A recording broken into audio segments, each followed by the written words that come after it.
सब चिंता फिक्र थोड़े ना है।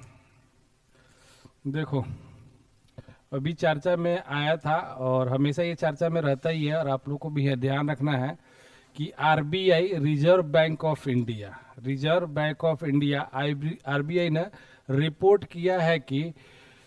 किया है अनुसार उसके क्या है, भारत की विदेशी मुद्रा भंडार ऐतिहासिक उच्च स्तर पर पहुंच गया है। मतलब विदेशी मुद्रा भंडार जो कि क्या रहता था पहले 600 के आसपास रहता था, मतलब 600 से प्लस ही रहता था, तो अभी 700 से ज्यादा आंकड़ा पहुंच गया है, 700 बिलियन। और बताया तो उस दिन एलन मस्क के पास कितना रुपया है, 800 बिलियन है। तो इंडिया का जो सबसे हाईएस्ट पॉइंट है ना, इतना अभी तक कभी नहीं हुआ था, तो ये पहुंच गया है। ठीक है, तो याद रखिएगा, भारत ने एक महत्वपूर्ण आर्थिक उपलब्धि हासिल की है, देश की विदेश मुद्रा भंडार सर्वकालिक उच्च स्तर पर, जिससे भारत के बाह्य क्षेत्र में विश्वास और मजबूत बढ़ा है। ठीक है, तो जिसके चलते मतलब भारत के पास अगर ज्यादा पैसा आएगा तो क्या होगा, बाहर के कंट्री जो भी है उसका क्या होगा, वो भारत के ऊपर ज्यादा भरोसा करेगा कि नहीं करेगा, क्योंकि पैसा वाला है तो भरोसा करबे करेगा।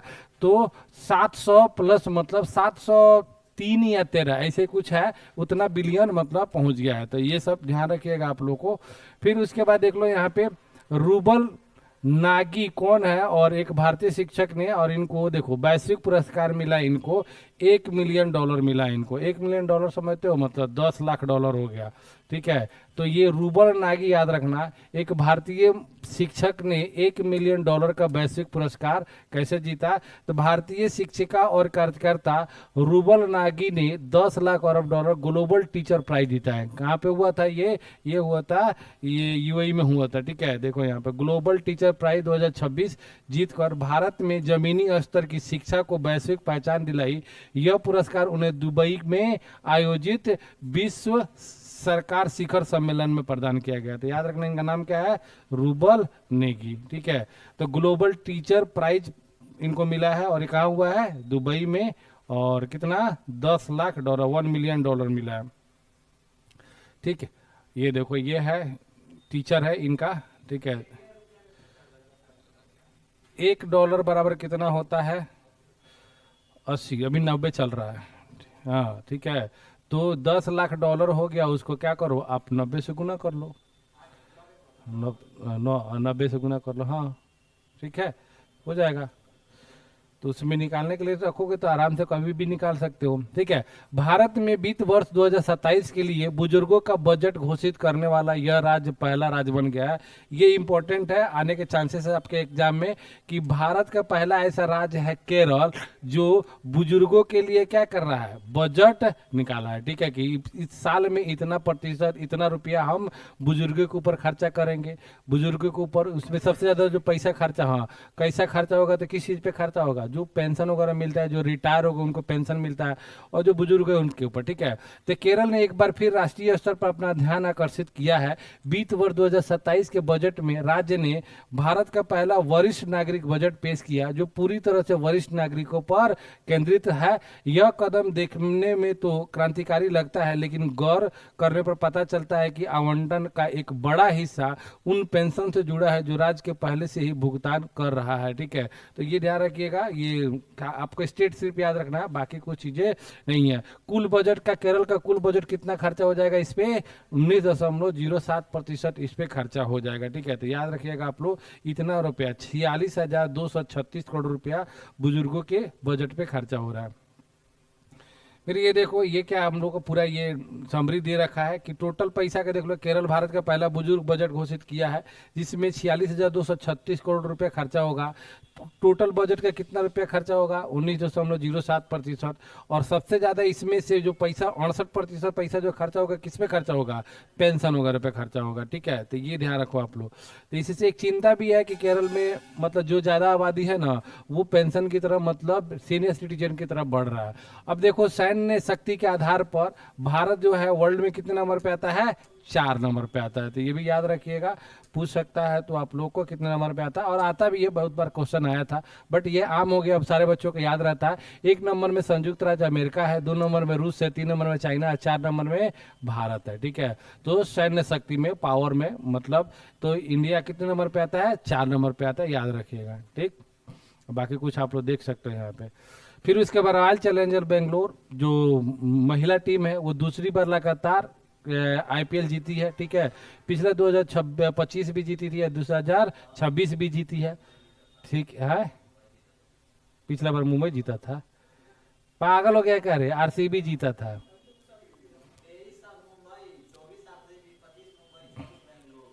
25 फिर से मुंबई जीत गया था।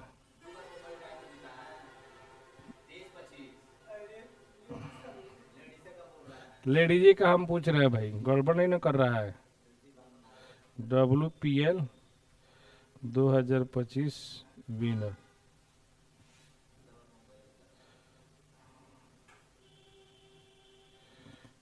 क्या नहीं रहा। अच्छा चलो, इस बार का आरसीबी जीता है, बेंगलोर जीता है, और बेंगलोर के कप्तान कौन है? स्मृति मंधाना, ठीक है, याद रख सकते हो स्मृति मंधाना। महिला प्रीमियर लीग 2026 का फाइनल महिला T20 इतिहास के सबसे रोमांचक मैच में से एक रहा। रॉयल चैलेंजर बेंगलोर ने 2004 रनों के विशाल लक्ष्य का पीछा करते हुए दिल्ली कैपिटल को वडोदरा में 6 विकेट से हराया। कहाँ हुआ था? वडोदरा में। किसको हराया? दिल्ली कैपिटल को हराया, ठीक है। तो याद रख सकते हो यहाँ पे सबसे बड़ा कमाल लक्ष्य पीछा करते हुए स्मृति मंधाना और जॉर्जिया वॉल, ठीक है ना। जॉर्जिया वॉल, स्मृति मंधाना जानते हो, ठीक है, ये ओपनर बैट्समैन है इंडिया के, ठीक है। तो ये मैच आखिरी ओवर में रोमांचक तौर पर रहा, देख सकते हो आप लोग, बाकी कुछ खास नहीं है।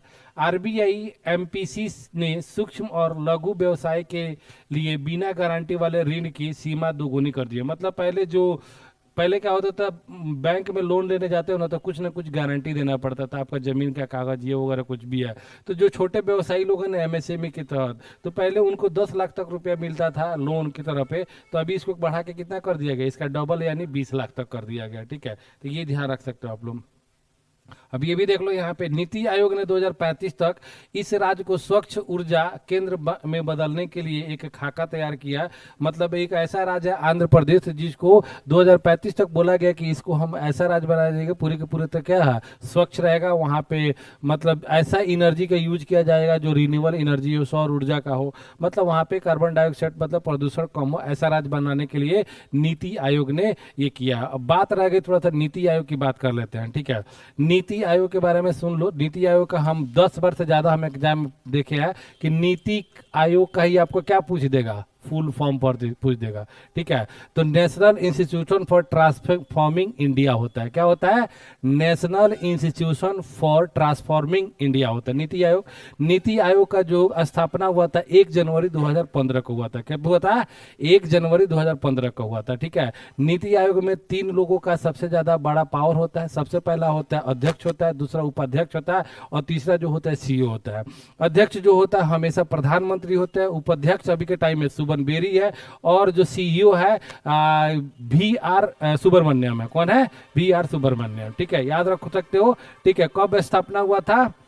1 जनवरी 2017 को। अब अध्यक्ष जो होते हैं प्रधानमंत्री होते हैं, तभी के टाइम में नीति आयोग के अध्यक्ष कौन है? नरेंद्र मोदी है, ठीक है। उपाध्यक्ष कौन है? सुमन बेरी है, और सीईओ कौन है? सुब्रमण्यम है, ठीक है, VR सुब्रमण्यम है, ठीक है, याद रखिएगा। और ये नीति आयोग जो बना ना, ये प्लानिंग कमीशन के तहत बनाया गया। पहले होता था प्लानिंग कमीशन था, तो प्लानिंग कमीशन को हटाकर क्या कर दिया गया? नीति योजना आयोग जिसको कहते हैं, क्या बोलते हैं? योजना आयोग। क्या बोला जाता है इसको?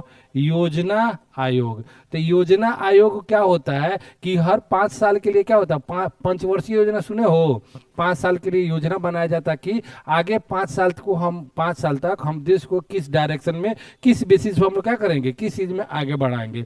तो इसको योजना आयोग को हटा के क्या बना दिया गया? नीति आयोग बना दिया गया, ठीक है। तो आपको यहाँ पे थोड़ा सा ध्यान रखिएगा। आपको कुछ चीजों को मैं बता देता हूँ, किधर गया, ठीक है, देख लो यहाँ पे। पंचवर्षीय योजना नीति है, प्लानिंग कमीशन था। ये प्लानिंग कमीशन ये क्या होता है कि आर्थिक नियोजन बनाना, योजना बनाना, भारत के लिए क्या करना कि आगे के चल के भारत अब कैसे 5 साल तक काम करेगा। इसका गठन जो हुआ था कब हुआ था? 15 मार्च 1950 को, याद रखिएगा, बहुत ज्यादा ये असंवैधानिक है, और ठीक है, तो देश संविधान में इसका कहीं पे भी जिक्र नहीं है, आप लोग ध्यान रखिएगा। तो योजना आयोग का गठन कब हुआ था? 15 मार्च 1950 को। इसको 2015 में इसको खत्म करके क्या बना दिया गया, नीति आयोग बना दिया गया। इसका काम क्या था, और इसके जो पहले अध्यक्ष थे कौन थे, पंडित जवाहरलाल नेहरू, और पहले उपाध्यक्ष कौन थे, गुलजारी लाल नंदा थे। ठीक है, याद रखिएगा, थोड़ा बहुत पॉइंट रहोगे। अब इसमें आता है पंचवर्षीय योजना, हर 5 साल के लिए योजना बनाया जाता था। तो पहला पंचवर्षीय योजना स्टार्ट हुआ था कब, 1951 से लेकर 1956 तक।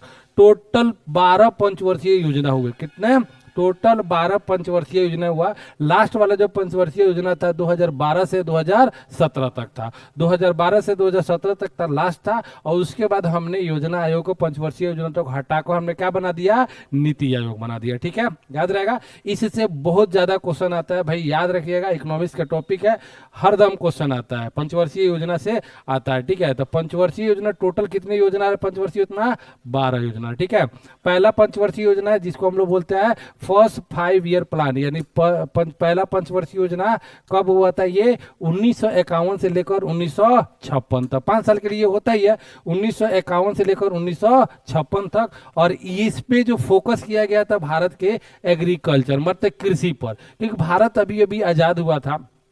तो भारत जब आजाद हुआ था यहाँ पे बहुत ज्यादा क्या थी, गरीबी थी, जिसके चलते लोगों को सबसे पहले पेट भरना जरूरी था। बाकी चीज में प्रोग्रेस करे या ना करे, लेकिन लोगों को तो कम से कम पेट भरना चाहिए। तो इसलिए सोचा गया कि इसमें क्या किया जाए, एग्रीकल्चर पे ध्यान दिया जाए, कृषि पर ध्यान दिया जाए। तो इतना तो हमारे यहाँ पे अन्न हो जाए कि लोग यहाँ पे आराम से खाना पीना खा सके। इसके लिए बहुत सारे वैरायटी के, बहुत सारे अलग अलग जो ज्यादा फसल फर्टाइल हो, उसके बाद बहुत सारी चीजें किया गया। तो सबसे बड़ा जो फोकस है किस पे था, एग्रीकल्चर पे। दूसरा जो सेकंड 5 ईयर प्लान था 1956 से लेकर 1961 था, और ये इंडस्ट्रियल डेवलपमेंट था, मतलब यहाँ पे कल कारखाने लगाए जाए, बड़े बड़े उद्योग लगाए जाए, दुर्गापुर का, राउरकेला का, ये सब स्टील प्लांट लगाया गया था। कब लगाया गया, 1956 से 1961। तो पहला कृषि पे ध्यान दिया गया, दूसरा उद्योग पे ध्यान दिया गया। ठीक है, फिर उसके बाद थर्ड 5 ईयर प्लान जो हुआ था 1900 लेके 1966 तक, ये इसमें क्या था, self sufficient in food, self sufficient in economy,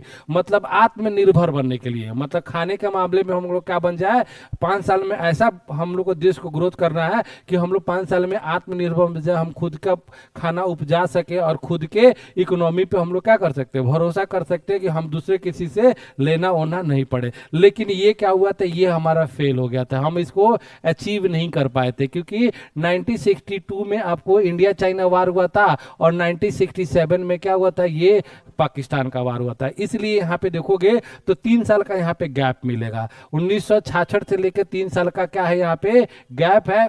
India और पाकिस्तान के बीच क्या हुआ था, युद्ध हुआ था, जिसके चलते यहाँ पे प्लान नहीं बनाया गया था। ठीक है, और ये फेल भी हुआ था।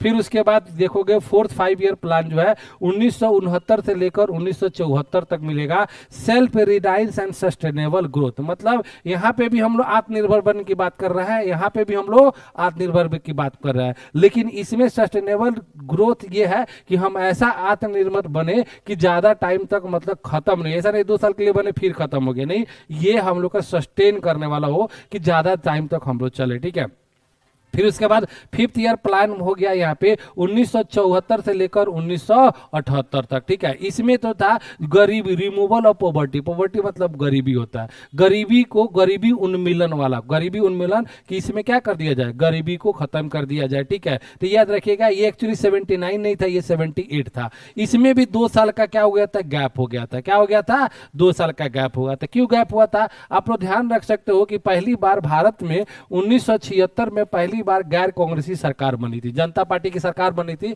गैर कांग्रेसी सरकार नहीं। तो 1947 से लेकर 1976 तक क्या था, कांग्रेस की ही सरकार थी। ठीक है, तो 1976 में पहली बार गैर कांग्रेसी सरकार बनी थी, जिसके बाद आप लोग जानते हो कि ये भी आप लोगों को पता है कि पहली बार क्या हुआ था, भारत के संविधान में 42वां संविधान संशोधन हुआ था, उसमें बहुत सारे बदलाव हुए थे, जिससे उसे छोटा संविधान भी कहा जाता है। ठीक है, क्योंकि सरकार बदलेगी तो पुराने वाले सरकार के जितने नीतियां रहेगा उसको गलत करेगा, कहेगा हटाओ इसको, हम अलग बनाते हैं। तो 1976 में दूसरी गैर कांग्रेसी सरकार बनी थी, तो ये अपने ढंग से बनाने के लिए इन्होंने 2 साल समय लगा दिया कि भाई हम